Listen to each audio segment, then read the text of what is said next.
Il participe à créer ChatGPT et meurt dans des circonstances troublantes. Sa famille refuse de croire à la thèse du suicide et demande au FBI d'approfondir son enquête.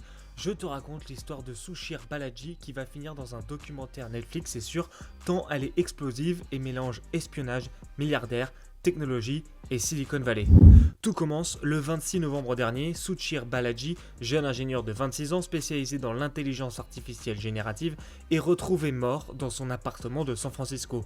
Un revolver est posé à côté de son corps. La police évoque très vite un suicide. Après seulement 40 secondes d'analyse, se plaint la mère de la victime, Purnima Ramarao. Selon elle, son fils n'a jamais eu de problèmes mentaux, aucune lettre de suicide n'a été retrouvée sur place, il avait des projets plein la tête et revenait d'un voyage à Los Angeles qu'il s'était offert pour son anniversaire. Mais là où l'affaire se corse, c'est quand on s'intéresse au contexte autour de cette mort.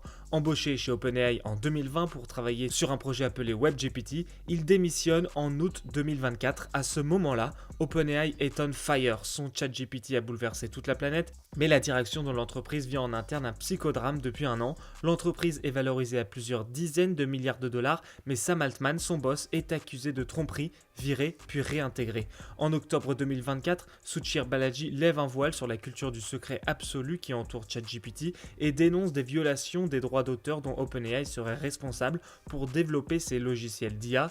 Et un mois plus tard, Sushir est donc retrouvé mort chez lui. La police conclut donc à son suicide, mais sa famille engage un détective privé, fait pratiquer une deuxième autopsie. Résultat, aucune certitude sur la cause réelle de la mort, mais des signes d'agression et des traces de sang retrouvées dans la salle de bain de la victime. The sign of fight in the bathroom, and we've seen his blood on the sink also, edge of the sink.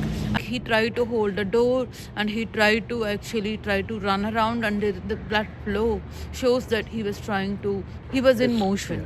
Il y en a un qui s'est déjà fait un avis et pas des moindres, puisqu'il a cofondé OpenAI et est actuellement en guerre contre son dirigeant Sam Altman, c'est Elon Musk. Ça ne ressemble pas vraiment à un suicide.